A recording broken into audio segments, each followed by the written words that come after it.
Hey guys, Jason from Tuff Mounts. I'm going to do just a little video on one of our products, the Tuff Mounts, MG159 and MG160. Now these are, or this is a kit to help mount VE Series 1 radiator into your HQ to WB.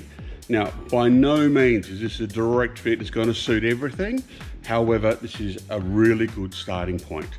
Now, I get a lot of questions saying, how do I fit it? Where do I put this? Where do I put that? I don't know the answer. You are the master of your destiny here. You put it where it needs to go. However, what I'm about to show you is where we've set ours up, which will give you an idea. Now, along with this, there is no guarantee that any of this is going to fit. These cars are 50+ years old for the majority.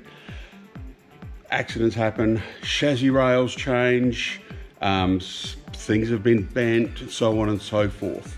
The VE Series 1 radiator is the smallest radiator, and it is the easiest one to fit.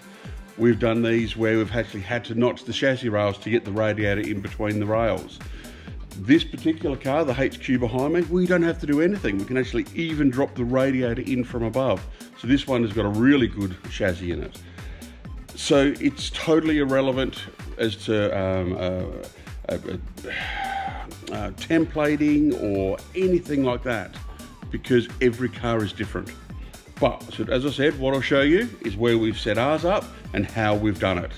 So there's a couple of ways of doing this. You can weld these brackets into the cars, or you can do what we've done, where we've drilled, nut-certed, paint or powder coated the parts, then stuck them all on. Quick, easy way. It's also removable or reversible when if anything ever happened, whatever. But anyway, we'll go into that now. I'll just show you what we've actually got and what we've done and how we go about it. Alrighty, so here we have the lower brackets. These ones will go down right down the bottom of your radiator support panel, and these ones up here actually sit like this. These ones go on top of your radiator support panel. So these here will support the top, these here will support the bottom. Here we have a VE Series 1 radiator. This is straight out of Burson, nothing special, literally straight out the box. That's what you see. What you see there is what you get. We've also then gone to Holden and bought these lower radiator rubbers. And as I said, because we've already fitted this one, I've got all the hardware there ready to go. Alrighty guys, so this bracket, basically with this lip that's right here, we've stuck it right down to the bottom of that. That's literally mounting the radiator sort of as low as you can actually go with it. And yeah, like literally, as I said, it's straight down to there.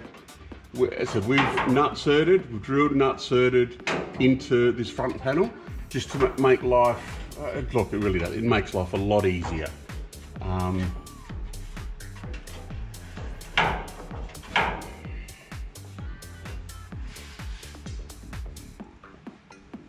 Obviously the other one straight across the other side. You've got an angle here on the side. Now this is to the outside of the car, and that way the radiator doesn't interfere with it.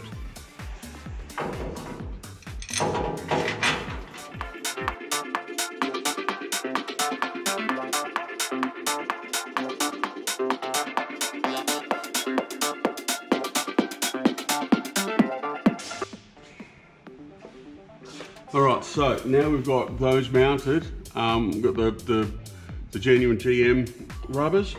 Now we just drop those straight into there. Now these holes in these brackets are not large enough for these. A lot of people don't want to use these because the small parts they've got to buy. A lot of people don't want to do a lot of things, so we actually leave them smaller and then you modify them to suit what you are doing. We try to make this as universal as we can for everybody. So guys, as I mentioned, everything's already sort of done. From here, it's literally just sort of manipulating the radiator down in between the rails. Try not to scratch anything because powder coated. Locate them all into the holes. And look, essentially radiators in the car. It is quite literally as easy as that. Give it a bit of a push down and bang. So top mounts up here. We've used a grommet with a hole in it. The grommet fits the top locator here.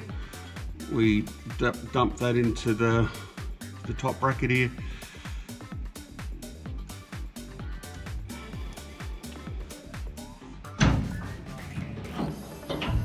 And that one there's actually for that side. This is what it's pre-drilled in.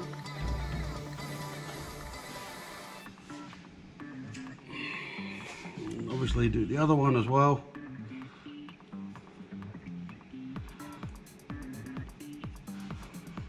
Slip that over there, and that one goes onto there.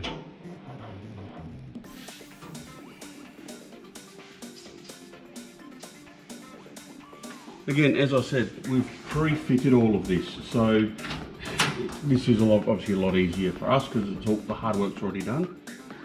But the principle is exactly the same.